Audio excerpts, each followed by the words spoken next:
Committee meeting, 16th of November. Just like to open the meeting with the Lord's Prayer. Our Father, who art in heaven, hallowed be thy name. Thy kingdom come, thy will be done on earth as it is in heaven. Give us this day our daily bread, and forgive us our trespasses, as we forgive those who trespass against us. And lead us not into temptation, but deliver us from evil. Amen. Okay, we have a request for leave of absence from Councillor Duff. Do we have a mover? Councillor Jones, seconded Councillor Erkins. Those in favour? Carried unanimously. Thank you all. I'm just trying to pick up Councillor Potter, but yes, we've got Councillor Potter. Welcome, Councillor Potter. We've got you online. That's a lovely background you've got there. To find that one. Thank you. Recognition of the traditional owners. We'll go to Councillor Erkins. Thank you. Thank you.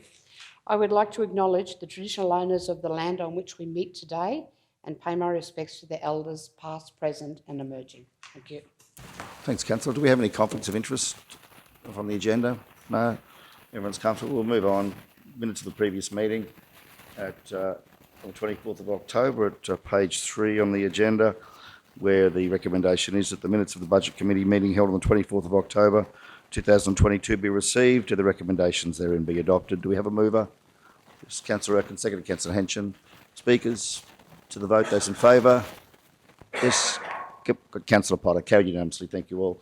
Okay, items of business today. We've got item 6.1, which is the water and wastewater proposed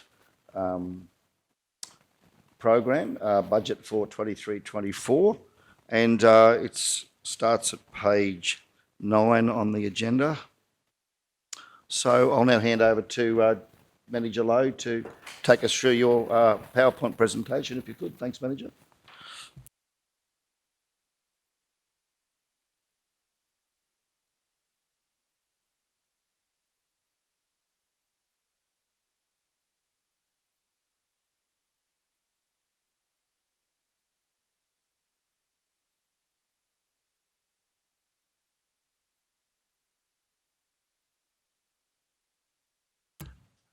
Morning, Mayor. Morning, councillors.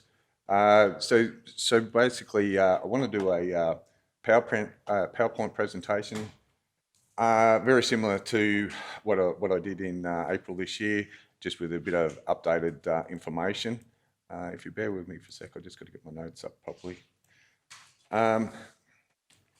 So, with the operational water and wastewater budget. The basis of the proposed budget this year is that we, excuse me, I'll just work on this PowerPoint out. So the basis of the budget this year, we've indexed to maintain the current service level with a moderate increase in materials and services up 3%. Increases in wages, as with last year, aren't dealt with in this presentation. It's mainly about what we as a business unit can influence or try to influence, which is material services and plant. And the wages are dealt with under the finance and our things later on. The materials, pipes and fittings, as in our previous presentation, they've gone up 20 to 40% in the last 6 months of the last calendar year, and the treatment chemicals, they've gone up 35k per year. That's for the sludge removed from the Kingaroy, and the ABS, Australian Bureau of Statistics, cost index for water and wastewater is astounding at 9.06%, which is, we're trying to minimise our increases, but external forces are basically killing us.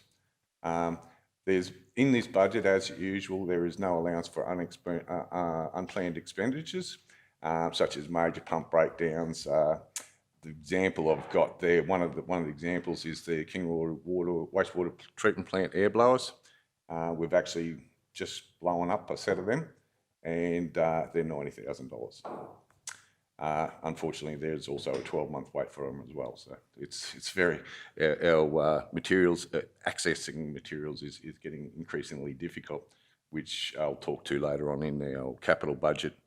as to going forward, the difficulty whether we'll be able to deliver our program properly. Just an example, our unplanned budget costs for 2021 was $133,000, and a lot of that is to do with unplanned sewer extensions. If we've got under our rating system, we have a defined sewer area. So if we are charging customers vacant sewer rates, and then they wish to connect, but there is no pipe connection there, we are obliged under law to connect and provide that, and that's at no cost to the customer. So it's a historic thing. It is. We are working through that. We can't change what it is, and it's just when those developments come up, we've got to pay for it, unfortunately. And you can't budget when someone wants to build a house on a block. This is the summary sheet of the water and wastewater. So the water on the materials, we're looking at about a 3% rise. On the consultants for the water, we're looking at a 20% drop from last year. And on the contractor services, it is 64% increase. And I can go into details with that after I go through the presentation, if you wish. Some of those could be discretionary, but they are things like air scouring, water mains, etc. So which is routine maintenance, but it's not done every year. So in our water and wastewater operational budget, our budget shouldn't be linear. They should be up and down depending on the one-off projects that we do each year. So I'm sort of introducing those type of things into our budgets so that it sort of lets council know what I'm thinking of doing in the next year, if that makes sense. The overall on the bottom section there, you've got the combined water and wastewater materials and services. So you've got as a combination of the business units is 3.48%, a fall of 18.18% for consultants, and the contractor services is overall is 49%, and the plant's 3%. That's what I'm budgeting at. And that is this the top section there. That's the materials and services and consultants and plant for the wastewater. The materials are up 5% there, and that is again where on the sheets that I've presented in the hard copy sheets, you'll have details of everything that I'm proposing. So I've tried to give as much detail as I can, not just lumping a lump sum money there with no explanation as to what's that made of, if that helps.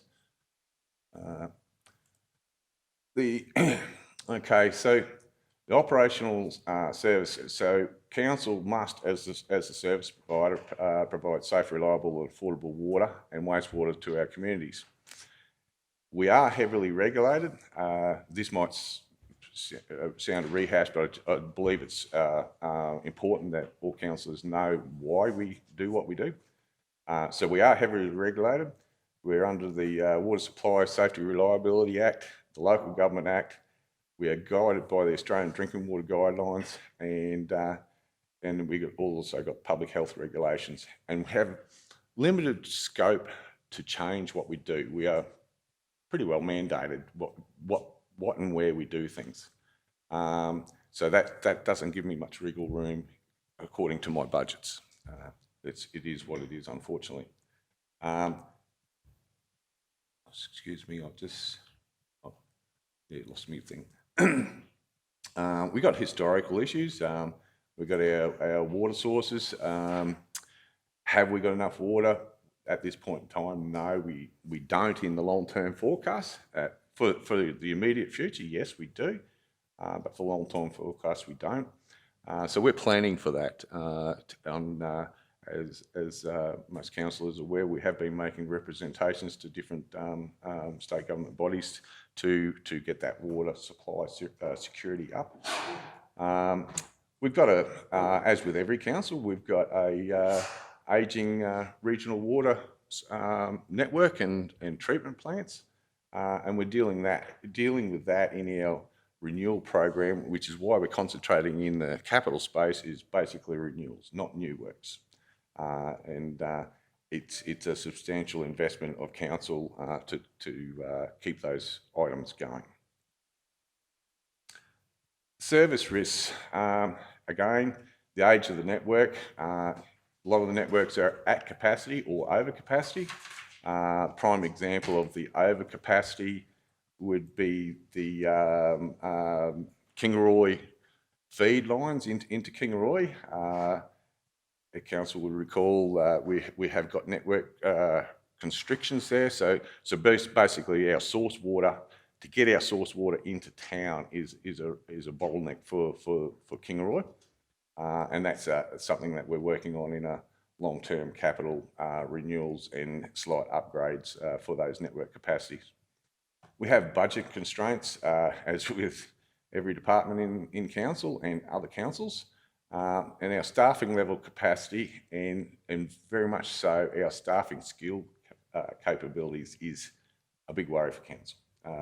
And again, that is industry-wide. A lot of my colleagues are having the same difficulties as we are. We can get staff.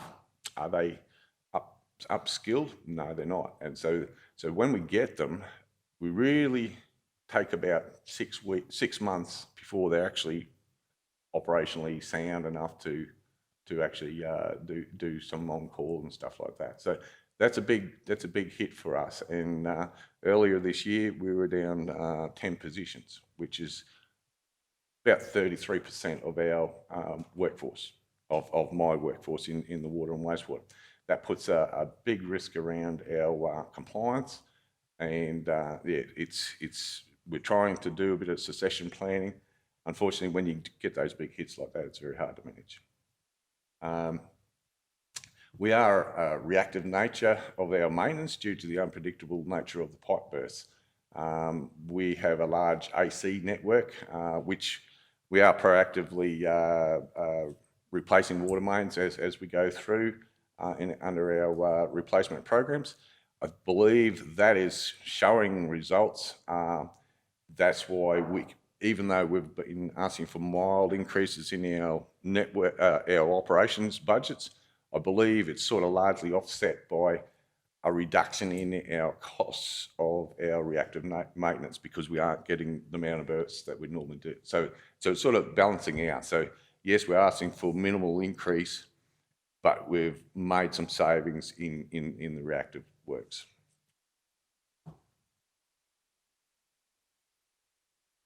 Service risks and challenges. Just continued there, the heavy fines for non-compliance. We have increasing compliance reporting for obligations now for herbicides, pesticides, THM, and also planning for the elephant that's coming in the lounge room in not too distant future of planning for full cost recovery once we trigger the magical 10,000 connections, which we are roughly about 500 connections away from. So really, if we get a couple of good developments, we will trigger that and we'll have to go to full cost recovery. Yep.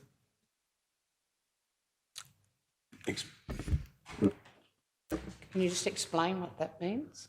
The full cost recovery? For what? Okay, so with the full cost recovery, that means basically you recover what it actually costs that business unit to run. There can be no subsidisation. You must stand on your own 2 feet.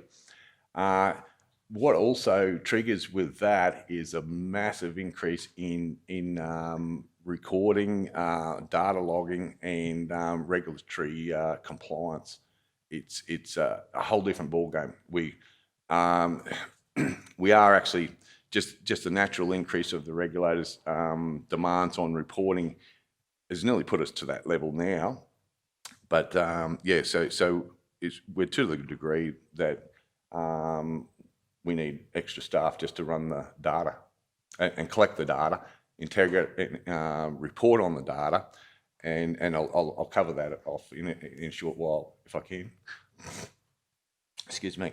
Yeah, so there's an increase in analytical operational sampling over the last 4 years, and what's that's done is our program coordinator and our principal engineer have basically been absorbing those into their roles.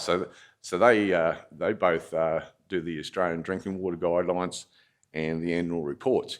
Each of those things we've got to report on, and there's something like 2,000 dot points that we have to actually monitor all through the year, and then we come up with a massive spreadsheet that's all got to go through to the regulator.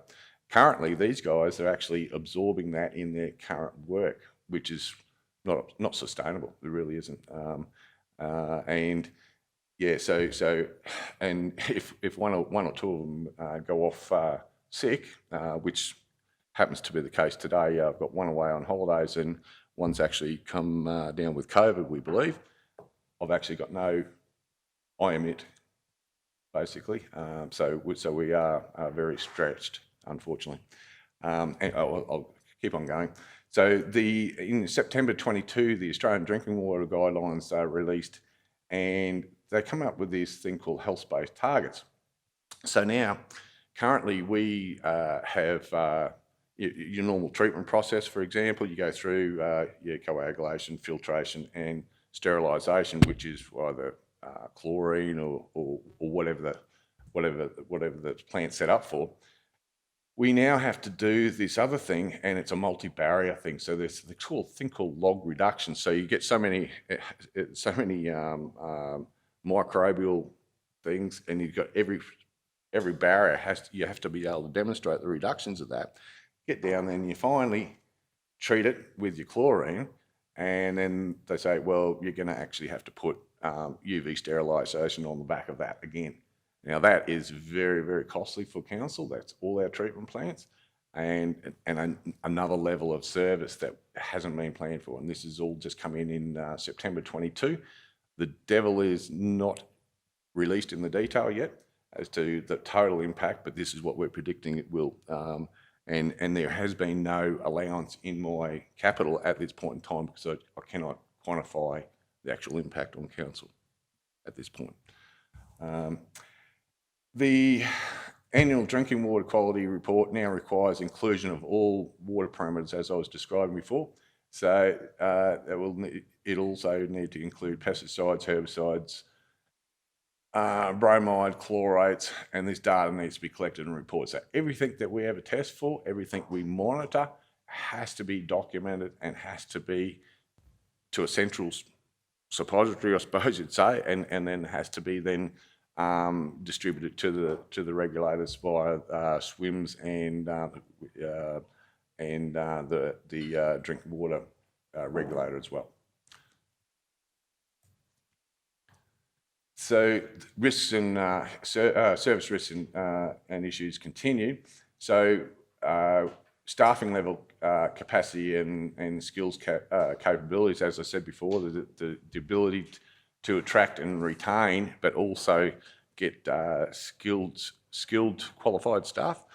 Currently, what we do, we've been largely getting untrained staff, and we actually train them because we just can't attract people to these positions. And so council is as an extra operational cost. We're actually paying for them to do their certification in the water treatment and wastewater treatment plants. Comes at a big cost, and unfortunately, what happens with a lot of those things, you train them up, and then they've got the skills that they need, and they go somewhere else for better money. And largely, the resource sector is where we're bleeding to. So, yeah. With no role or work task redundancy for the program coordinator and principal engineer, as I was saying before, and should one or both of them have an unexpected leave, as I said, it's just happened today, if there was an extended period, we could be non-compliant with our regulatory requirements because these are the guys that actually do all the reporting at the moment. We have not got anyone else that can do that. Actually, I myself would not even know where to find the paperwork to do that. because that's what they do. So with the program and program coordinator and the principal engineer over capacity, there is a need to employ a project support officer for the regulatory reporting. And again, once we trigger that 10,000 10,000 connections point, our reporting just goes exponentially higher. And so we'll have something in train for that to actually come back to council when that happens as to what that total impact is. So with the that's a reporting and additional capacity for the program coordinator, and for the water engineer for capacity and redundancy for the principal engineer. Again, the principal engineer, he is our only RPEQ for the water, and if he is away, which he currently is on annual leave at the moment, things grind to a halt. So he's very, very overloaded. I just wanted to bring those points forward for council's information. Sorry, Manager, just before we progress, in relation to that, particularly the work task redundancy issue, you've raised that's an issue at the moment, and no doubt will be into the future. The project support officer, would that be a position where the person would have the capacity then to be able to fulfil that redundancy gap? So could they be trained up to do the work of the program coordinator and or the principal engineer, or would that be more of an administrative position, or would that be an engineer as such? No, Mayor, it's more an administrative position. It's really about data collection and they're extensive spreadsheets how they work. But yeah, so basically it is a admin type position. It's not an engineering. Not an engineering. No, it's more technical and data collection and interpretation. So that's a significant risk for council, isn't it, in terms of the fact that we haven't got a work task redundancy program resource in place to be able to backfill the coordinator or the engineer. That is correct, Mayor. Is there capacity? Is there an opportunity to perhaps cross-departmentally train RPEQs, or might be a question for General Manager Megan? Yeah, through you, Mr. Mayor. So council's probably not aware. So currently, your project coordinator, your program coordinator, which is Adam Branch, is currently operating the Gordon Brook treatment plant by himself. And Steve Carroll, your principal engineer, is operating the Narita treatment plant in Kingaroy by themselves. So where we're coming to with this one is, so we've spent some time, and I've met with the guys a number of times since I've returned to that position to look at their workload. They're up and around, except they're working large hours, would be fair to say, particularly with that staff going. So what we did is we looked at their roles and said, well, what can we take away from their roles and basically distribute, obviously with our additional work coming on. The main one, it's in periods of leave, if Steve was to go on leave, there is probably capacity for myself or other RPQs to cover if there was a short-term arrangement or if something was required to be done. And Steve was able to manage his workload through that period of time. Fully take your point, Mr. Mayor, that there's opportunity there probably for a bit of upskilling across the boards, particularly with some of our grads through the office as well. To like we've all met Steve. Steve's a tremendous person to learn from, in my opinion. There's probably ability for us to outsource the engineering work in a short space of time if we need something. So we can get someone to do a project, or if Steve is away, we can get someone operating. What we're finding is that their workload is well and truly beyond their capacity. But the one thing that we've spoken about with Tim and went through their workload is they are doing a whole lot of high-level administration jobs, which means they're not on the front line, which means that work is not getting done, or they're off operating the treatment plants. Because if you think about, we've lost, I think it was 7 staff, Tim, in the treatment plant. Unfortunately, Shane McDougall retired, who was the coordinator of treatment, retired, and Andy moved to Bundaberg. So I think we all remember Andy. Andy was probably one of our senior operators. With those guys coming out, Adam Branch is the next senior operator. So he's in charge of operations for water and wastewater. Now, he is currently operating the Gordon Brook treatment plant by himself and will be probably for the next 3 to 6 months while those operators come on board. So we're loading them up too much. But when you have a transition of staff to change them over, they do require, whilst they'll get their certificate and that, they still require supervision for a period of time. So, and the next people who are going to supervise them are those 2 gentlemen in those positions, which So we're looking to, it's very, very hard to track a water and wastewater engineer, as we know. So we're looking for another solution, which is to give them the high level of administration support to free them up and reduce their workload to provide that supervision of the operations. And then we'll look to cover that technical capacity, Mr. Mayor, through other means, which is probably a lot more resourceful, outsourcing for a short period of time if we need to, or we provide coverage, provide Steve's got ability to get through his workload. So we think this will be our best solution at this time. Once we get to the position where our principal engineer has then got those administrative tasks, perhaps, redirected to someone else, freeing up that time to then also perhaps hopefully embark on some training with some of our other RPEQs in relation to the work that he does, so that we've got that multi-skilling happening whereby they can step in if needed in an emergent situation where we couldn't get an external resource, for example. Yeah, definitely, Is that a Mr. Mayor. process that we could look at with our PNC, or would need to look at with our PNC? Yeah, definitely, Mr. Mayor. So our intent is we've had some rotation through the graduates. A couple of them moved into works. A couple have moved into design because we've had some vacancy. There's probably an opportunity that they do some sort of stint there, particularly even just around the treatment operations and those sort of things. Look, I know myself, in the early 2000s, I worked in water and wastewater I did 3 years there, and it was good. At least you have I'm not saying water and wastewater, but at least you understand a little bit, I suppose. So there's probably an opportunity to do that, but also to rotate some of them into construction also.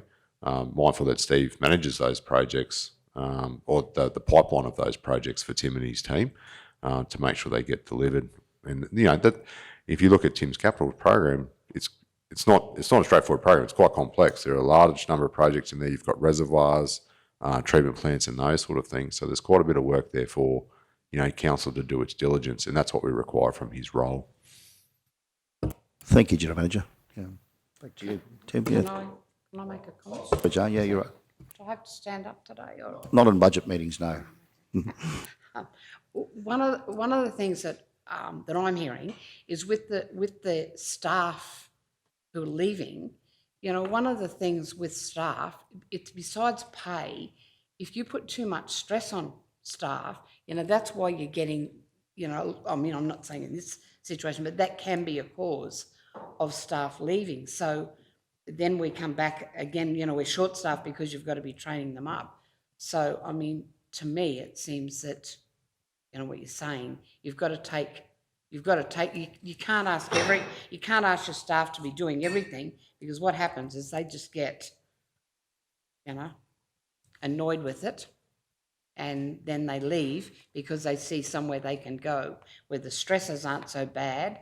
The money may or may not be the important thing, because quite often I don't think the money is the final decision on, it's work satisfaction, and that's I don't think we need to put more staff. I don't think we need to put more pressure on staff. Yeah, thanks, Mayor, and all the points are very valid. Combination of factors have led to the people leaving.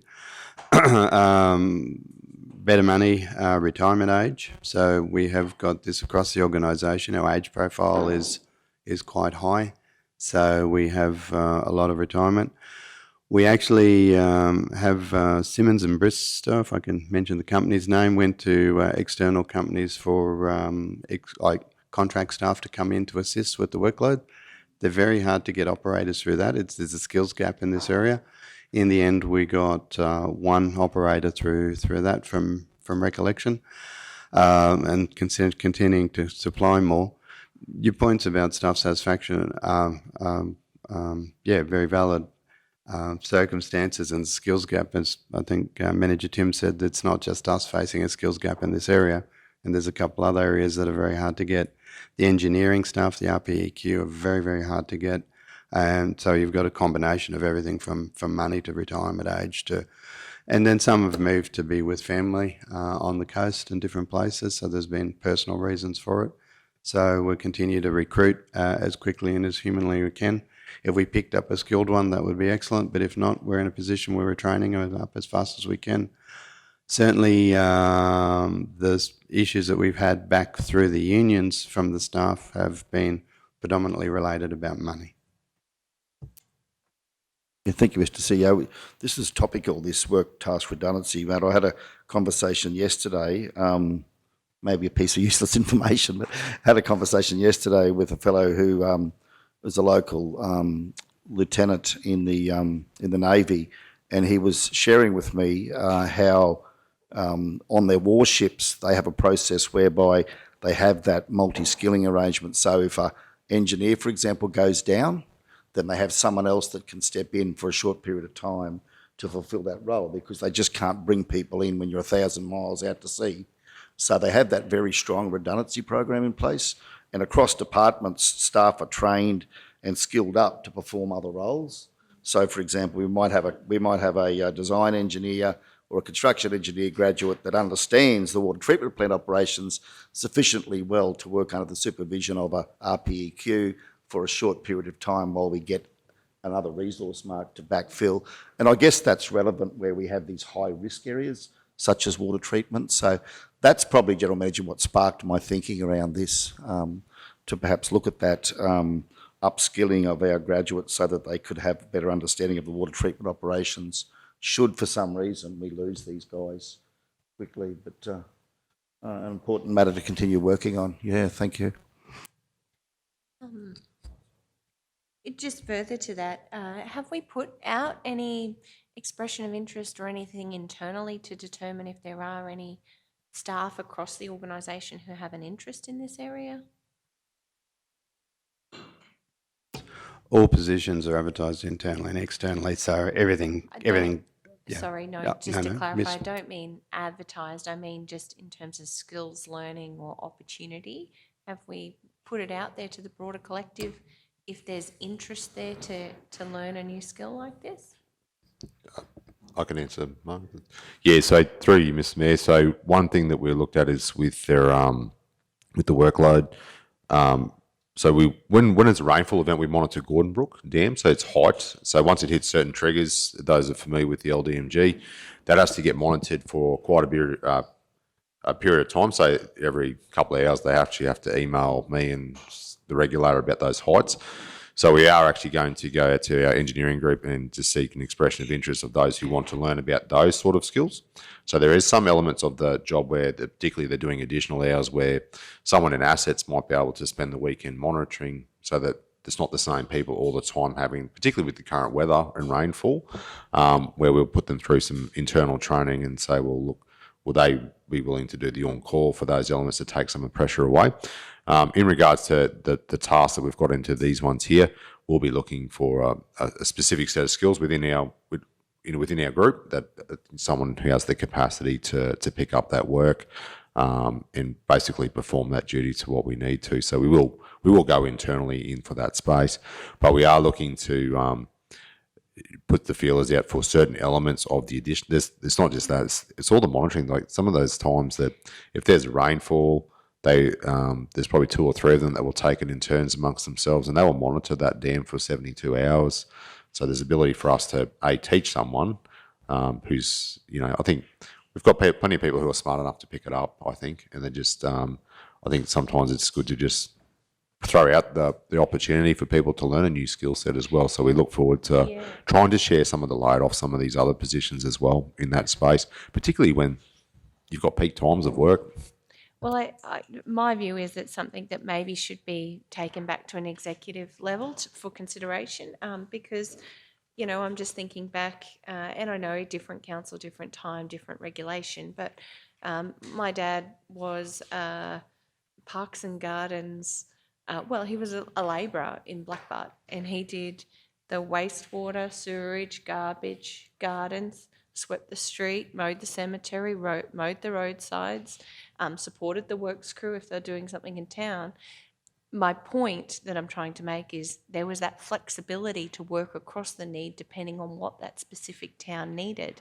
And maybe from a strategic point of view, looking at the very grim picture around the fact that many of these costs are out of our capability to fund, I think we need some outside the box thinking, and I think there could be people in our teams who are working on roadworks crews or in parks and gardens who may be willing to do some of that emergency relief work or support or learn a new skill And from an industry point of view, like, I do think this is something that, you know, as an executive and certainly as across the Queensland collective, if it is a risk for our council, as you say, from an industry point of view, that we're not attracting people in this area, I think we need to think a little differently about the problem. And so, yeah, I guess I'd just encourage open to some different ways of thinking about how we might be able to address this issue across the many people that we have, even from an administration point of view. You know, administration is changing at a rapid pace of knots. No longer do we need some of the soft skills that we had once before. There's not that need to issue paper letters or things like that. You know, from an administrative point of view, lots of things are done digitally. Perhaps there's somebody already in our team who would have capability to support. Just think there's an opportunity to look at this problem through a different lens, and I'd encourage your executive to consider that and maybe bring some options back to council. Yeah, if I could just lead into Mr. CEO, just as a segue to CEO and responding, as the portfolio for people and culture, it's something I've been thinking through, and Mark and I haven't had a chance to discuss it yet, but it's an important issue, isn't it? I think we've started to embark on this process with our business systems and our business improvement program. And I think it was also encouraging to see that when the flood emergency works was happening, we did have staff who were working across departments and supporting the road repair works. I know that was happening. So there is some signs that we're moving in this direction, but we probably do need to. We certainly do need to start to have conversations in council about how we can develop a framework whereby we can encourage interdepartmental operations where staff can perhaps work across departments, and also perhaps look at a process to be able to, over time, develop a training and development plan for each and every staff member. Now, I don't know if that's something we could tie into the EBA negotiations, but certainly as a portfolio holder, I'd be keen to come back to council and have discussions around training and development plan for each employee where they have input into where they would like to go with their careers in our organisation, how we can help facilitate that. So. But just keen to hear your further comments on that, Mr. CEO. Okay, working backwards, Mayor, the employee development review process has a specific section on training and feeds into an individual training plan for each staff member. So that's been running now for a couple of years, and still always improve it. But yeah, getting much more active involvement in that space, not consistently, but yeah, everyone has afforded the opportunity, and it feeds into a training plan for each individual. Sorry, Councillor, I missed the intent, but yeah, we got a truck driver that works in waste currently. We've got a waste guy that does administration currently. We do afford those opportunities and look for those opportunities. We haven't done it in the senior water roles because of the technical nature of them, but yeah, can easy pick that up. But certainly in flood events or disaster events, there's cross-departmental opportunities. The Guardian training and the logging for the natural disaster events was across the whole of organisation. There was, I think, pretty much every section of certainly every department represented. Good English, represented. And yeah, there's several examples where there's been a compliance officer and admin at the minute, and different where there's opportunities to allow people to develop skills in different areas. But certainly, yeah, we can have a look at if there is anyone out there with the senior technical roles with water. But yeah, we can do more, absolutely. But yeah, we certainly do, and are moving down that path. There are without finishing on a negative, the industrial regulations have changed over a period of time. There's a much more formal and stricter framework now with cross-departmental and it's not necessarily multi-skilling. So it is a much more stricter regime to move that flexibility across an organisation such as ours through the state-based IR legislation. So that's something we just have to work in and around. Thank you, Mr. CEO. Okay, it's a good conversation. We can explore this further moving forward. Okay, back to you, Manager. Thank you. Thanks, Mayor. Okay, so finish off with that. Just in these, which is provided in your hard copy, is just a service performance. I'd just like to have a look, and this is basically the operational cost, direct operational cost versus our income. It does not include financial costs. It's just as a yardstick to compare what we're doing each year, whether our profit loss as in my speak, you can compare that to the year before. We are actually in a better position, so that tends to tell me that our investment in our infrastructure is actually paying some dividends, and that's in its purest form, Mayor. That's not any financial costs or anything. It's just money in, money out as an operational thing. I just thought that was interesting to see that. And then you've got the wastewater one as well, just for council's information. And Sorry, Manager, just on that, that's a really good analysis, isn't it? We've got obviously the cross-subsidisation between the different areas in both water and wastewater. There are some there that we can see are in a loss scenario. I suppose a broad open question at this stage, is there scope for council to look at addressing those loss areas through the way in which we've structured our fees and charges moving forward on those particular schemes? It is certainly a possibility, Mayor. You get that differential rating, then that's probably problematic. But in these instances, say the wastewater one here, you've got a couple of negatives, but the rest of them are positives. So it's probably not too bad. But depends on council's appetite, I guess. That there are other ones where we are in the water, for example, that the schemes cross-subsidise each other, as you correctly said. Is the ability to pay. So you would have significant increases in those individual towns that if to go to full cost recovery on those, then they're going to have substantial increase. Whereas we try to, it's a general rating philosophy, I suppose. Yes, I understand, and I guess not wanting to necessarily suggest that council would have appetite for going down that path of jacking up the fees on those loss communities. But I look at Kingaroy, for example, where we're going to have significant requirements for investment in water infrastructure moving forward, and it would be nice to be in a position where we could be setting aside the majority of that surplus into our capital program, as against using it to cross-subsidise other parts of the region where perhaps we need to review our fees. Because clearly we're going to have cash flow demands into the future of the next 10 years. You've demonstrated before, hundreds of thousands of dollars needed to go into capital works on water. That money's going to need to come from somewhere.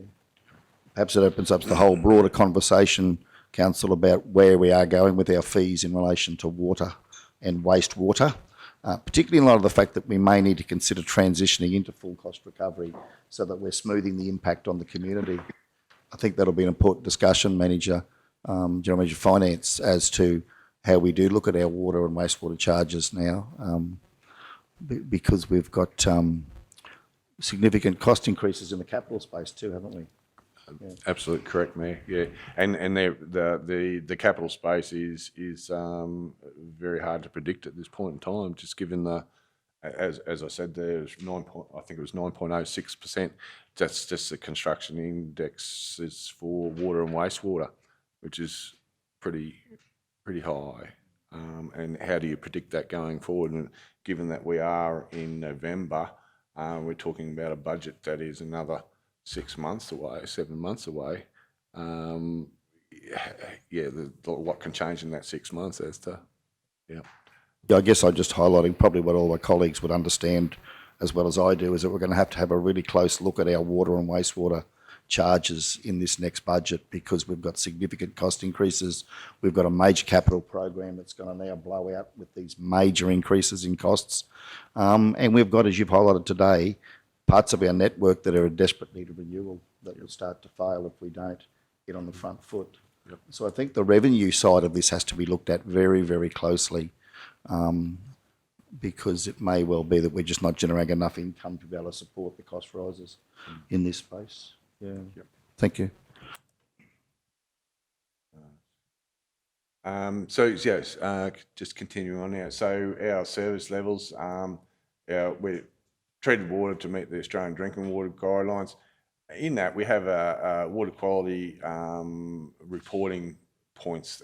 So water quality complaints we have for potable water less than 10 per 1,000 connections per year. Non-potable. So all these dot points here, they're things that we've got to report to the regulator on. That is part of our customer service standards as well, and we report that. And that's where in our monthly reports to council, you'll see where we've had our break history, etc. That's also information that goes into the regulator. That's just by way of background of what's happening. The service delivery strategy. We deliver the best service we can within our budgets and capabilities.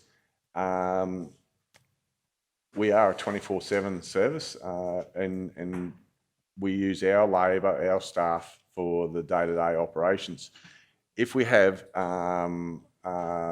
large projects that require externals, either professionals or contractors, we use them, we engage them when we need to, so that we don't actually have them on staff and not being active. So I guess the graph there just shows, we do it when our work ramps up. We engage the externals just to smooth out the humps, the peaks and hollows, and then when we go back to business as usual. So we'll find our workload increases in the latter half of basically the late half of the summer. So basically after Christmas through to the 30th of June is when our workload hits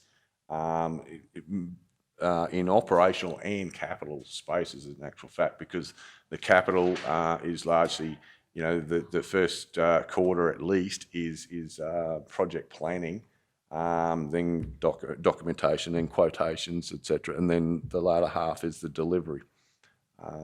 So just by way of explanation for that, I just wanted to show that. The consultant costs, just another bit of information, just to show we have been listening to council, the concerns about consultants. It is trending downwards. Again, as I say, the 22-23 year, you'll see it peaked. There, we needed to engage consultants for the 5-year Gordon Brook Dam review. Those sort of things, they're stuff that are beyond our capacity. We actually can't build that capacity into our staff. That is a very specific engineering field. General Manager Meehan, he's one of the best RPEQs around, but it doesn't cover off on him. He doesn't deal in that area, that space. That's why we've got to get those things.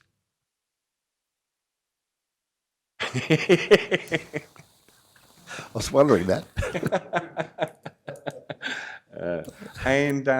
So that's my presentation for the operational budget, councillors. Thanks very much, Manager.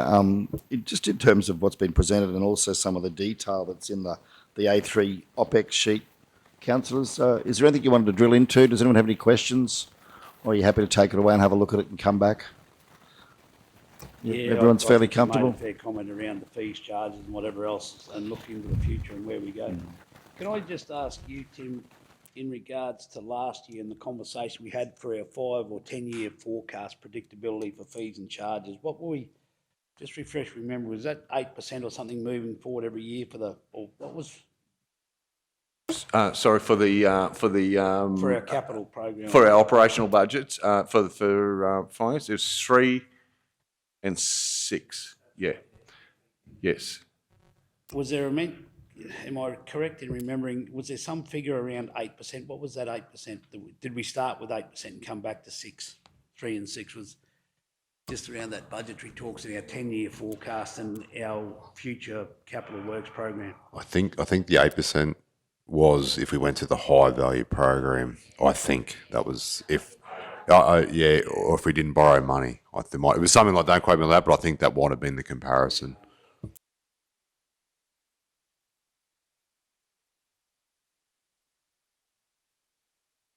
Topics. Yeah, we'll move into CapEx shortly.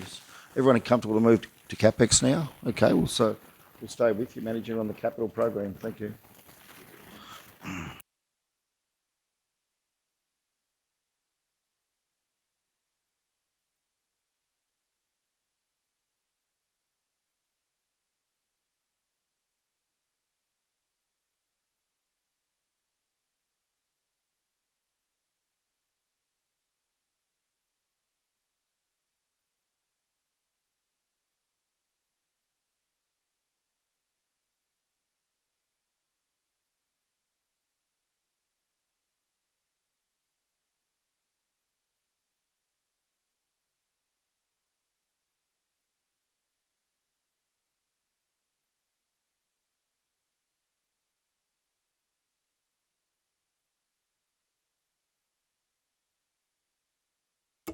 Yeah, thanks, Mayor. Yeah, with our capital this year, I've just got on this is our summary sheet on the front here. So for the water, for the 23-24, we've got a total capital budget of 7,904,400. And for the wastewater, we're 1.950 million. And if council recalls, that is our strategy to be concentrating on our water renewals for the foreseeable 9 years, and then we switch over to the wastewater renewals in the preceding years after that. So nothing has changed as to what was presented last year. This is our pretty well locked in capital budget for the 10-year and 20-year plan. So if I'll go through to the actual projects, project by project. You would call the first project is at Gordon Brook Spillway. So this is the first part of the project. That's the 5 million. So that's the big impost coming, which is affecting our front-loaded budget for the next 10 years. Is the Gordon Brook Spillway upgrades. By way of, I am still mildly confident that we may be able to avoid that cost, well, not the full cost. We're still doing cross-sectional data surveys for the properties at risk downstream of Gordon Brook, which is part of our risk assessment to hopefully reduce the burden on council on the amount of work that is required for that job. But we've still got a budget for that, because if we get the negative answer from the assessment and from the regulator, we've still got to proceed as we were going to be. So that's why we did stage this. So it's 5 million this year. I think it's 7 million the following year, Mayor, or something like that. And yeah, so this is just the first stage. Now, if we do manage to avoid the total capital upgrades, we will still need probably a large portion of that 5 million anyway to do what we need to do regulatory. The next project there is the process. It's a continuing. That's that process SCADA telemetry systems upgrades and connecting new software, etc. So that's an ongoing thing. With our SCADA systems are largely antiquated, so it's a project of upgrading. And what that is about is again, our SCADA systems and things actually have an operational impact on us, because if they're not functioning correctly, they'll send out phantom alarms and things like that. Staff got to react to those. So before they get paid call-outs, it's a catch-22 situation. So that and plus it is good management. We are replacing the old SCADA. The old SCADA is not supported by any tech anymore. So basically we've got to replace them. The black butt switchboards renewals, and that's again beyond their life. As I was explaining to Mayor earlier on, these projects are are similar to the ones that we've got on this year. It's about renewing switchboards and they're about the arc flash safety requirements. What we are finding, and it will come back to council at the second quarter review this year, I will be able to better have an understanding of what we can actually realistically deliver, because the switchboard stuff is getting very messy to procure. It is, and lead times is just killing us. So I'm doing an assessment on where we are at for the second quarter of what our current capital program is. That will then, we may find that some of these projects will have to push into the outer years, so that so the ones that we can't deliver this year can be re-put in next year, if that makes sense. But largely the intent is that we deliver when we say we're going to deliver, but also realistic that some of those things are beyond my control. So that's the okay, and then the Wandai media replacement. So that's essentially it. It's an operational capital budget, because the sand media in the filters, you've got X amount of life in there, and once they get up, you've got to dig them out. We did the same for the Blackbuck water filter setup as well. So that's just purely replacement of old asset infrastructure. This is the project for the construction of the Woorolon Reservoir. We've actually got the tender with our lawyers at this point, just to make sure that we're covering off on all the bases for to release that tender. Again, I am nervous because of the cost increase of concrete and steel. We had a lot of indications to say that, yeah, we could do this for this price, but I am concerned that the last 6 months has seen significant impacts on that. So shall remain to be seen. Manager, just while we're on that one, so there was, I'm just looking at the Works for Queensland budget. Council had set 1.5 million, so there's $250,000 in this current financial year for design. That'll come from the W4Q. So I just want to confirm that. So that'll happen this financial year, the design. And then the 1.75 on top of that would be the construction, based on your best estimate at this stage. But as you're indicating, that could go up based on these massive cost increases that we've seen. Yeah, correct. Is that all fair to say? Yeah, thank you. Thanks, Manager. Okay, so in the and then moving down the line here, we've got the this is the network distribution. So this year we're doing most of it around Kingaroy, and how these are identified are break history. So it's not just a random thing saying, oh well, we're going to do Kingaroy this year, and we're going to do Nanango. We like to try and to do that if we can, but the just on economies of scale. But these are actually on greatest need on an analysis of our breakage history. Having said that, that's not an exact science. We all know that we could go somewhere and there's been a break or someone turns a hydrant off very quickly and it causes water hammer. Next minute you've got an issue in your water supply network because of the old AC mains, and they'll start breaking. They've never had a break history. Those are the things that I can't plan for. And that's where I come back with to council, similar to that Birdie Street, I think, and Eagle Drive in Nanango. That's what's happened. They had some water hammer, and it just broke the whole main. Essentially, it was fractured, ready to go, and we had to bring it forward. That's all. So those 4 projects there, in terms of 3 water mains, they're what you've identified as the high priorities at this stage in terms of risk. Correct, Mayor. Yeah. So there's 4 there. The Jubilee Street, that's a connector to Ian Street. The Markwell Street, Alford Street, and Glennon Street. And the problem a lot of times it's how best to explain.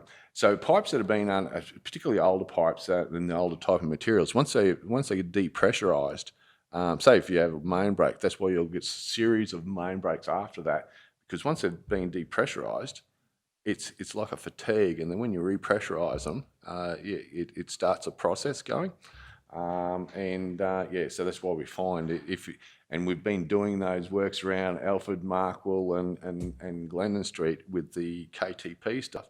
Then we'll find correspondingly, because we've depressurised those mains when we've done those jobs, that the fringes of those actually start failing. Yeah, it's just a historic observation, but yeah.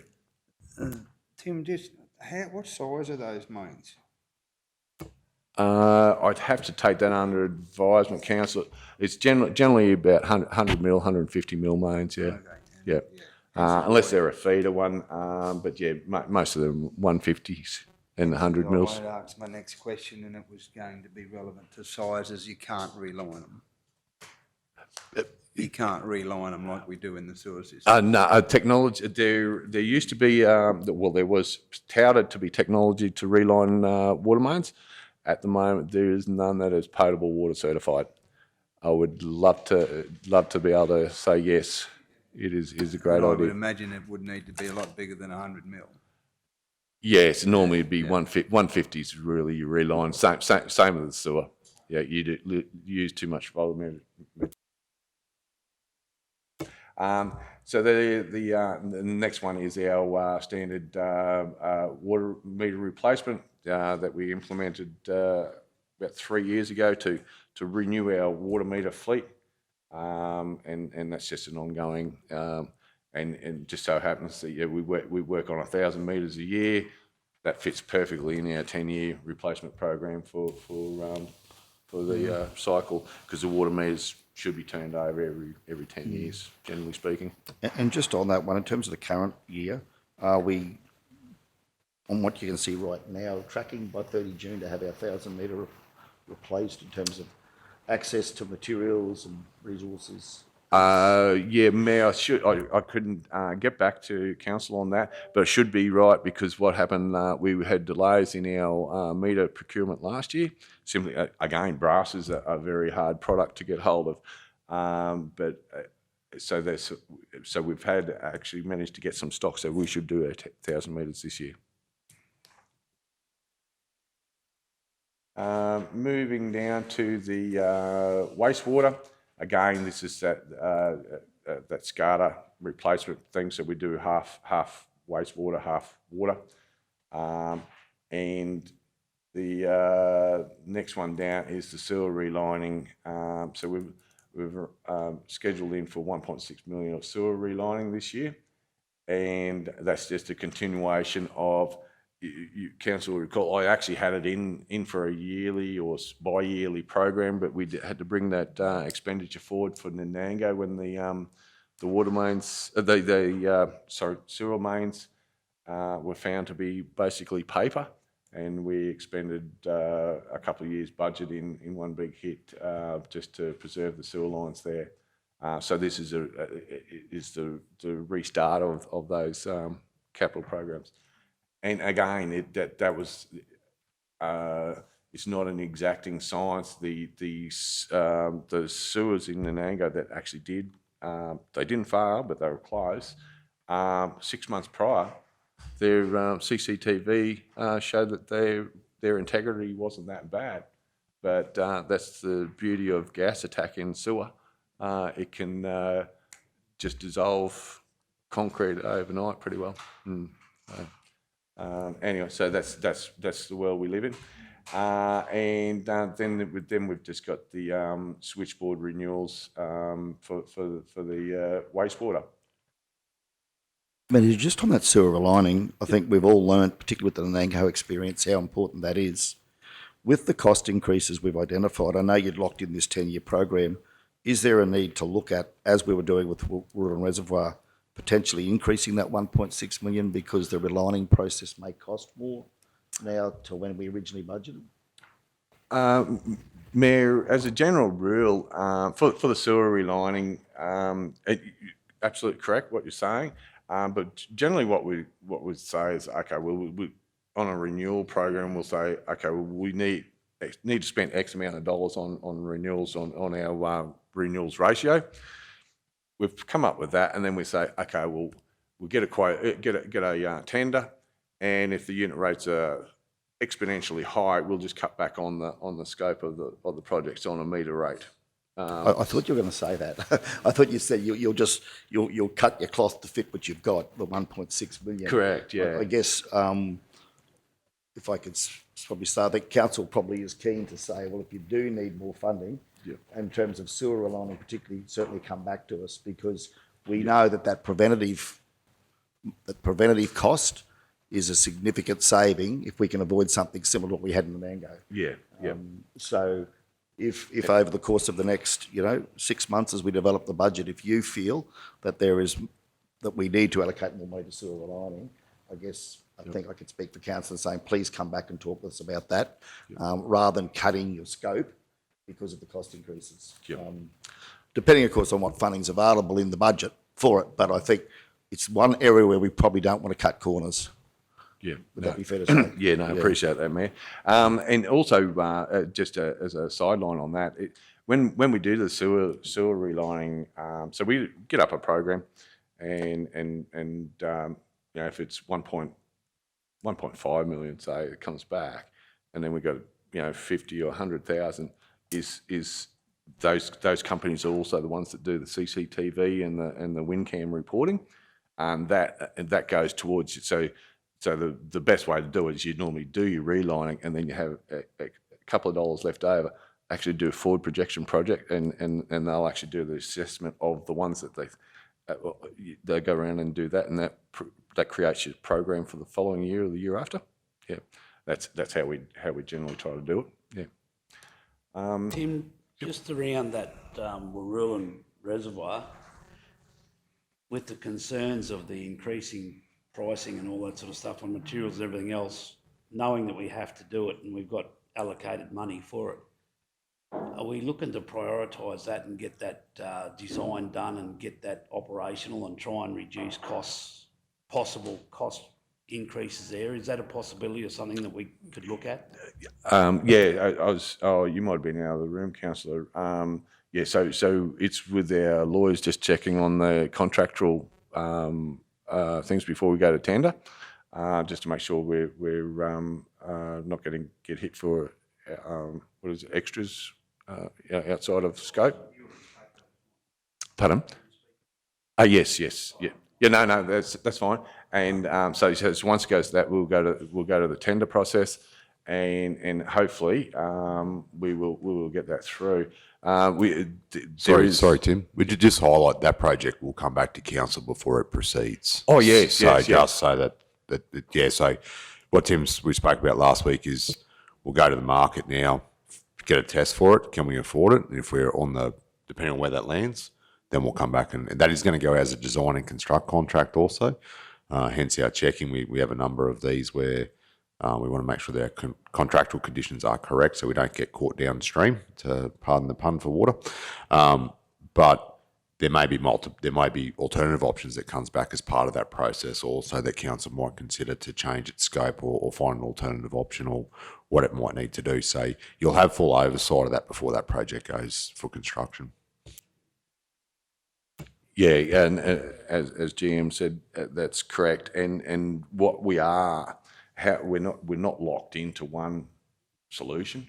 So we are going to open up to the market. Tell us how we can do it. So and I think if council recalls when I did that brief report, the options are to build temporary storage and repair the existing roof, build a new reservoir, then take the existing reservoir offline and then fix it at our leisure, or a bit of both. And so we're really leaving it to the market to come back to us. And so it could well be, yes, the new reservoir might be outside of our capability with the pricing, but then the reservoir replacement in situ, like repairs in situ, might well be in scope. Yeah. Yeah, thank you. I really do look forward to that report. I think that's a key piece in the puzzle in fixing some of the issues we face with regard to water in Kingaroy. My question was around the off-stream storage for Gordon Brook, just if there'd been any update with the Building Our Regions grant application or any information that is going to come forward or has been received.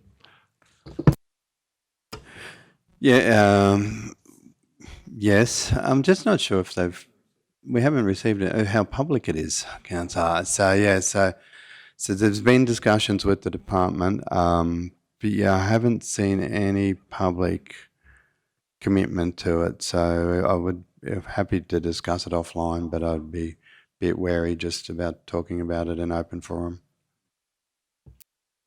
Okay. Yeah, thank you, Mr. CEO. Well, Manager, if there's no further questions on the capital program, you happy to wrap up? Yes. Yeah, okay. Well, thanks very much, Manager Tim, for that comprehensive work. And once again, you're all across your finances. Any feedback or questions? Quite helpful on the operations with my notes and everything. Quite happy for councillors to give me feedback. That was great. Yeah, thanks very much, Tim. And so I might now move that we break for morning tea. We adjourn, if that's okay, Mr. CEO. Can we do that? Yeah. Oh, sorry, the recommendation, yeah. Okay, so we've got a recommendation here. Thanks, Mr. CEO. Sorry about that. That we committee receive the proposed 23-24 draft budget for the water and wastewater OPEX and CAPEX program and provide guidance for inclusion in the continued preparation of the full South Bennett Regional Council 23-24 annual budget. Do we have a mover? Councillor Jones, seconded Councillor Henson. Any further speakers? We'll go to the vote. Those in favour? Yes. We've got Councillor Potter. Carried unanimously. Thank you all. And okay, I'll now move that we adjourn for morning tea, and that has been seconded by Councillor Henson. And those in favour? Carried unanimously. Thank you all. Shall we resume at 10:30? All right, I now move that we resume the meeting. Do we have a seconder? Councillor Henson, thank you. Those in favour? Carried unanimously. Thank you all.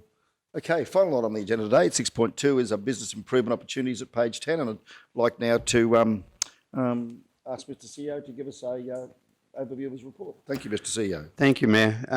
Thanks, councillors. So I'll flick through the report in its sections, so if you can bear with me a little bit. So during the first half of the financial year, we've been off and had a look and had some discussions and workshops with, or working days with QTC. And it really, the head of power was really following on from the intent of the resolution of 2021-335, which was the work towards surplus. So call it the Business Improvement Program to give it a name, but that's QTC seems to like that terminology.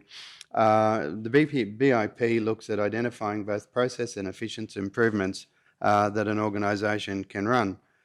Now, so process improvements are typically identified through online surveys, facilitated workshops, which we've done at this point only with the senior staff. Again there. So this is a staff perspective to give life to that resolution, hence the report today to just feel out where council's head is still in this space. Efficiency improvements are identified in two key steps, the first being understanding your numbers, and then identify efficiency improvements around the services to change, stop and identifications, opportunities to do things differently. So what I've put into the report is actually, and certainly in some of the discussions about council's performance, historic performance, and I probably, I haven't articulated it clearly, but the rolling average sits in the back of my head as one of the key indicators. As we've discussed, the financial assistance grant, flood money, there's a whole raft grant, how we treat grant accounting standards. There's a whole range of aspects that we can't influence because of the way the state or the Commonwealth have structured the standards or the accounting standards. But the rolling average gives an idea of where a council sits. It evens out the peaks and troughs by the accounting standards. So we actually have been pretty much where a council, say not flippantly, but where we'd like to be. We don't lose too much money, we don't make too much money. So we actually sit, so the rolling average as it currently sits from this last financial year is 584,491. Now, the thing is that we're all looking at, and we all have the same understanding, well, I believe have the same understanding, there's some structural issues, particularly around the way around external funding and depreciation in particular, just to name two, that are going to have an impact on future budgets. So now's the opportunity to continue to work forward with a business improvement program to look at how we manage and how we deal with those bigger ticket issues they are very large, although they have the potential to be very large numbers and influence the books. So basic consultation staff, and so we would bring this through once the council budget, once now. Corporate plan. So policy, so if I jump straight to policy, for context, the following points were considered as part of the policy framework for our business improvement discussions. Council is already running lean, and particularly in the operational space, and is looking to further improve its operating position following changes in cost and reduction in revenue base. The cost indices, Tim's touched on it, when roads and the cost indices are just going through the roof, which I don't need to tell anyone is not new. Power prices, fuel prices. So unleaded was here yesterday $1.81 and diesel's basically $2.30. So freight is just going to kill us going forward, just to mention one cost. Council's already commenced a program based on principles of reduction of waste, minimising deficits, and will leave no stone unturned, which is often mentioned at the budget meetings over the last couple of years, which is a really good policy position to come from, and it gives that scrutiny of every aspect of the organisation every year. And partly, hopefully, this report, so when we talk about zero-based budgeting, some of the questions are, what do we actually do when we do the zero-based budgeting? This sort of business improvement program is sort of the upper arch or the strategic framework for the zero-base. The budgets are pulled apart at an operational and capital level to understand what their costs are. We're getting more of an understanding of, and I'll use of how council likes to report, and certainly the message has been the big bucket approach is just not the correct approach, but not an appropriate approach. Correct is not the right language, but not an appropriate approach. That greater clarity and understanding, and certainly hopefully through this report, this is the level of discussion and internal consideration that goes into zero-based. Draft financial sustainability policy, this is a new initiative. I haven't attached it to this report. I've run it through the senior staff as far as just in case I had anything. And I would acknowledge Brett DeCastle, who was the CEO of NUSA, who's a good friend and a peer. NUSA has a similar policy, and we've borrowed, I've borrowed very heavily on the NUSA policy. So we've had a run through it, and there's nothing in it that conflicts with how we currently do things. So I've given it to corporate governance. So it will now come through the corporate governance framework. So councillors will see that very shortly to a standing committee, and it'll go out for consultation and feedback. But it will provide, and we often talk about strategies, it will provide a strategic framework. It is a policy, and it's written as a policy, not as a procedure. It will give a very broad brush overarching view of the strategic framework and where it indicates that surplus is our desired outcome. So again, council can play with it or change it or update it to where their line of thinking and but it will give an overarching policy framework for any business improvement and path to surplus. As part of the commitment to zero-based budgeting, a process review was commenced. So what we've did is cost of service analysis, cost of services review, extract of in partnership with QTC. We looked at the financial 21 and financial year-to-date 22, general ledger trial balances, summary directorates, cost centres in each directorate. Again, this gives hopefully clearly articulates the window into what we think zero-based is and how we approach it. Noted the Office of CEO, so when we went into the different cost of services, cost of directed area, I've used my own area, executive service, people, culture, economic development, community development, comprises of 6 areas and so on. So each of those bits, those services that could be classified as commercial, in inverted commas, wastewater businesses set up to recover costs. Generally, and I think there was a question, there was a question just recently about what do we consider the commercial services. Water, waste and fleet are considered the commercial services. The potential to commercialise tourism parks, Paduma Dam, Bajoki Peterson Dam, and then the sale yards. Now that's to commercialise the fully, and we've been working down the path of commercialising those services. To fully commercialise those services does have there's a cause and effect. There will be an impact of that if that's what council really wants to do, it can be done, but there would be a cause and effect to that. Details of which account reflects rate, federal assistance or financial assistance grant, that should be federal assistance grants and values, clarification how flood works are treated, capital or revenue. And even with this, and again, it was raised this morning, and note, since this process was first commenced, when we sat down in August with QTC, we're looking, why I continually have the 3 million surplus number in my head from last year. We based our work around a $3 million surplus.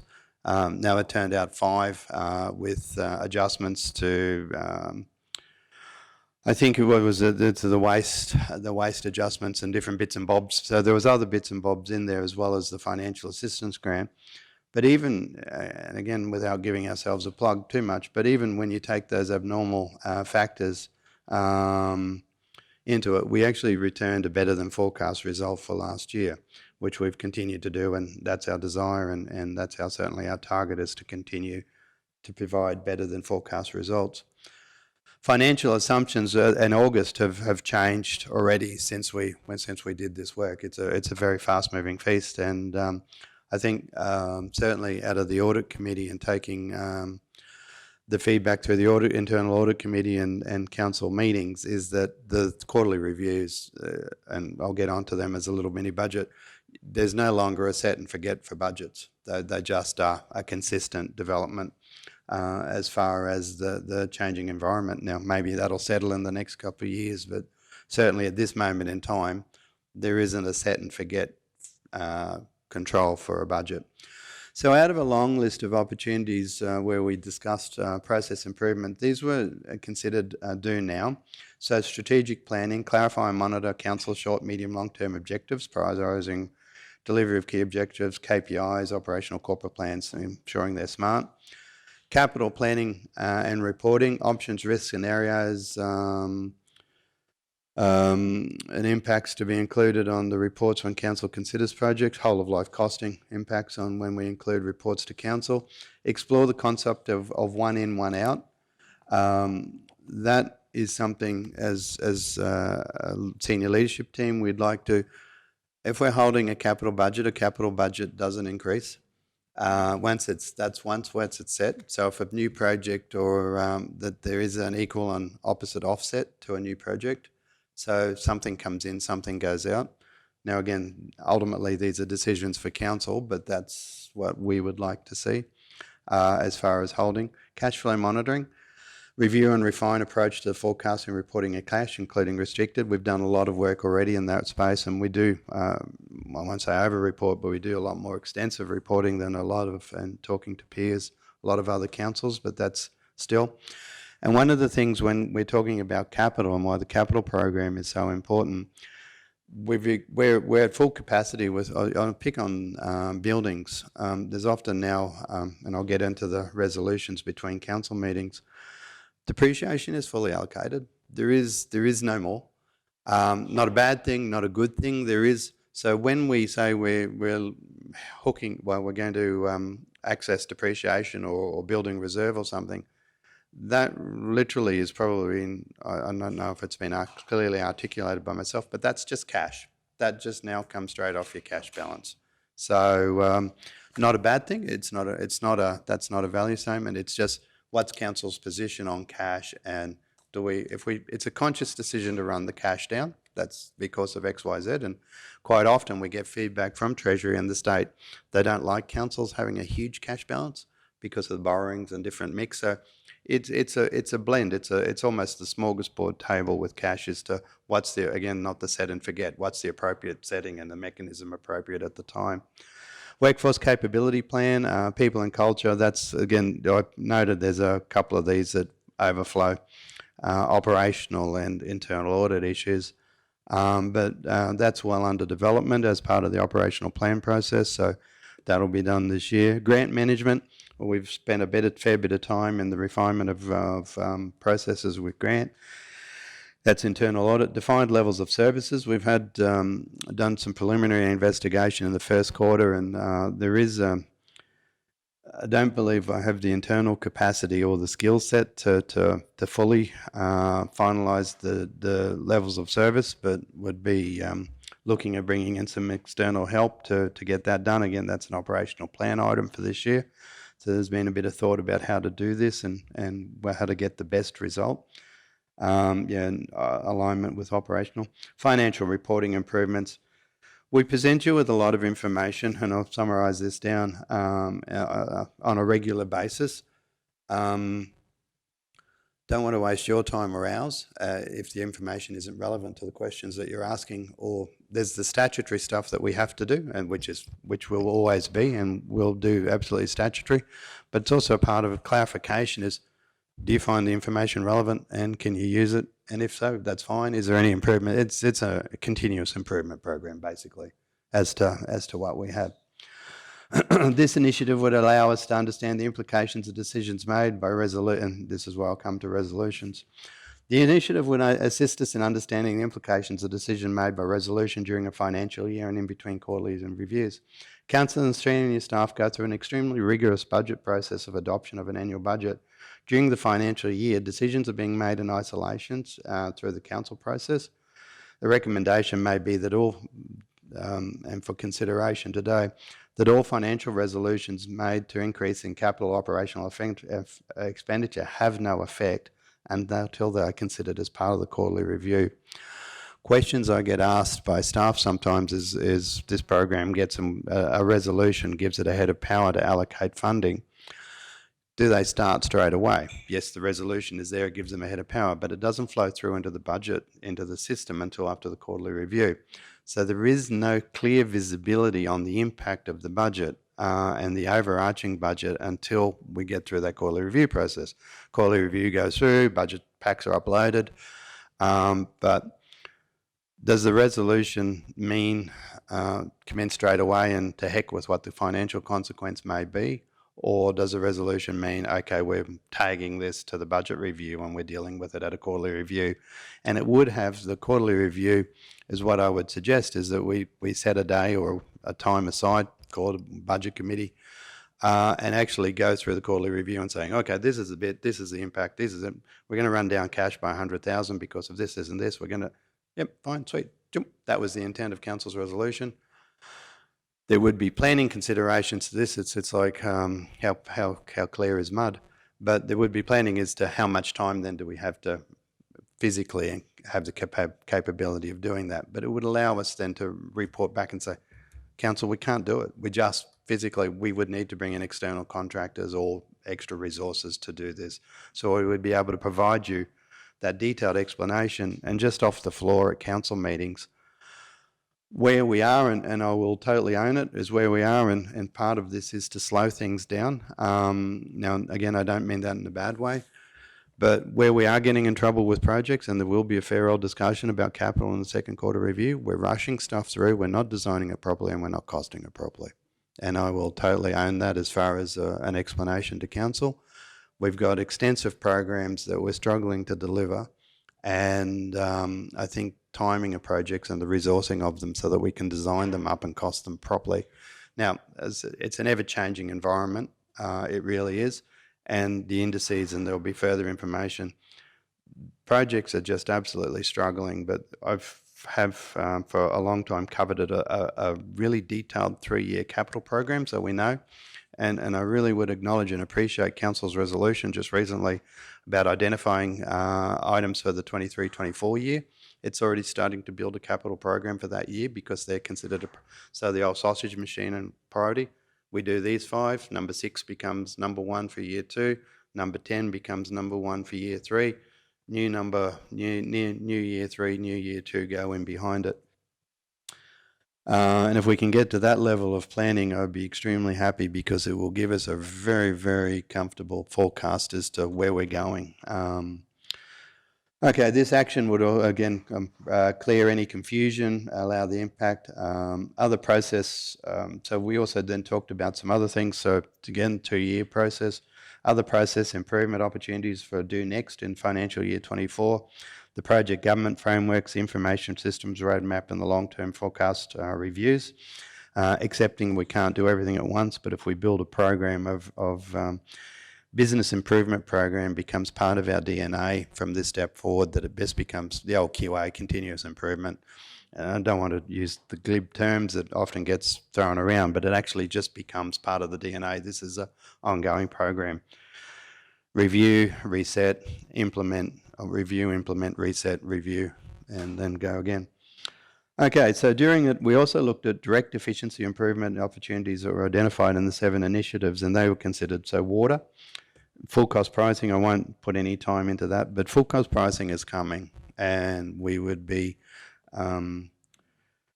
showing away from our responsibilities. Now, there will be a lot of community education that will be required in that, because there will be a lot of internal education that will be required in that, because full cost pricing has a massive impact. It really will, as far as what its implications mean. It will be statutory, it will be by legislation, so we won't have much discretion in it. So once it hits, we'll be going down that path. Tourism caravan park facilities, understand the costs, depreciation park costs, there's 2 there. Solar panels. I'll use a personal example. Like, we've talked about it a fair bit, and I have spoken to some of the staff about doing our proposals. And see, to my mind, and I'll throw my opinion out there rather than, and it's up to council how it spends its grant funds. But the LRCI programs and things like that, in a perfect world, if we had enough of those programs coming through, I would be looking at directing those into things that would offset our operational costs into the future years, like the solar panels. We, property has a pool, and I'll use this as a real life example. Property has a pool paying $1,000 a quarter. Local company, I won't name, but a local company does solar panels, got a quote.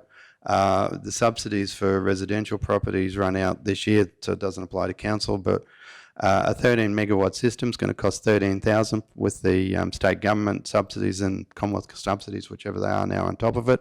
It has a payback period, a 50% increase in power bills over the next 2 years. So that $1,000 a quarter goes to $1,500 a quarter. That has a payback in 2 to 3 years, depending on power bills. It also has a capacity inverter in it, so for 6-hour running in that system, so that when power goes out, you can keep your freezers and everything running for 6 hours. If we could offset the electrical charges to all, I mean, and council's done the tender, reverse tender for we saw what our power costs go up. We're to a degree then locked in for a period of time, but with the federal budget papers where they're forecasting 50% rise in energy costs over the next 2 years, it's an area that we really need to look at. And whether through our own capital programs, even if we can get 1 or 2 done this year's capital, it would be my request to you is that we start at least converting some of our facilities that will fit into our sustainability policy that we're doing up. It'll fit into a whole raft of things, but forget the climate credentials against it. It just will make good business to offset operational costs.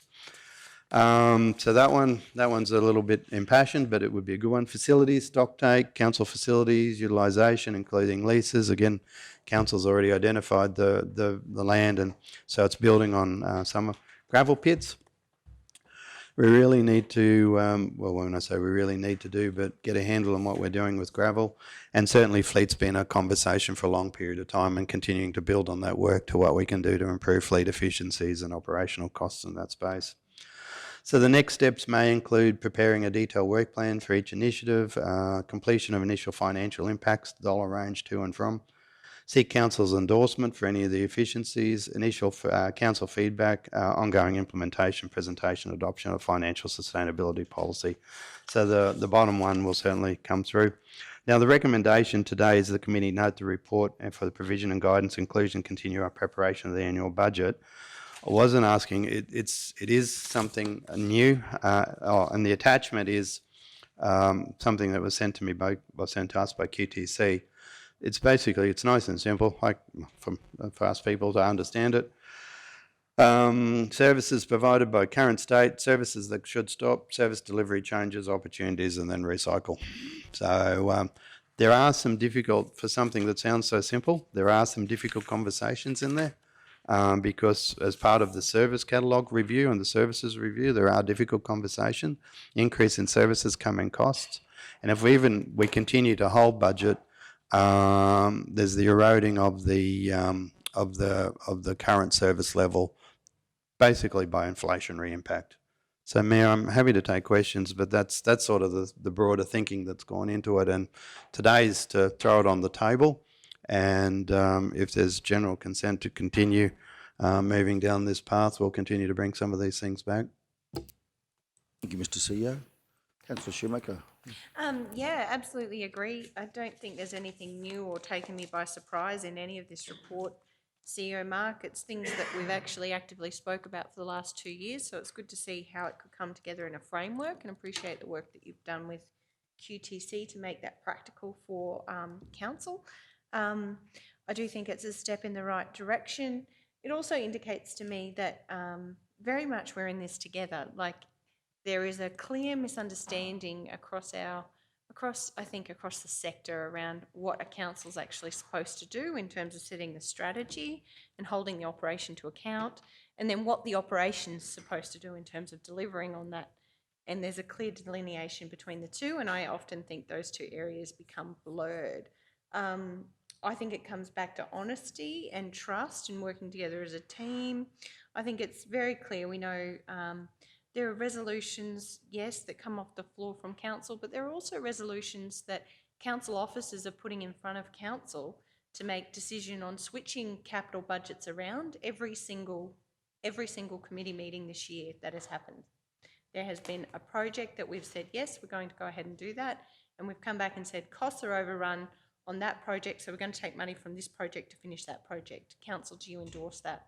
And it's happening in such an ad hoc way. I've expressed my frustration because you can't see it, the whole of the picture, until the quarterly review when it's too late.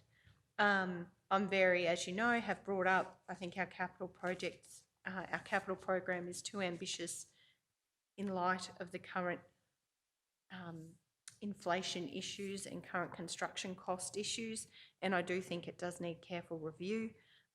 So yeah, I'm excited about this framework. I think it's a great opportunity. I think it speaks to the ethos of council and the things that we've actually been pushing to achieve these last 2 years, and equally as passionate about solar panels or opportunities for renewables, as you know. So go forth. Fantastic. Thank you. Further speakers? Would it be fair to say, colleagues, that we're fairly comfortable with the work our CEO's done and we should encourage him to continue? He's creating a good framework for us to move forward. Everyone comfortable with that? Yeah, okay. Sounds good. All right, well, let's look to wrap this up. We've got the recommendation there on the screen. Do we have a mover? Yep, we have a mover. Councillor Erkin, second Councillor Shoemaker. No further speakers. We'll go to the vote. Those in favour? Yep, we've got Danita. Carried unanimously. Thank you all. Thank you, Mr. CEO, for that work. I think that's the green light to continue on what's going to be a good outcome once we work through this process. Now call the meeting closed at 11:15 a.m. Thanks, everyone, for your attendance. Have a good rest of the day.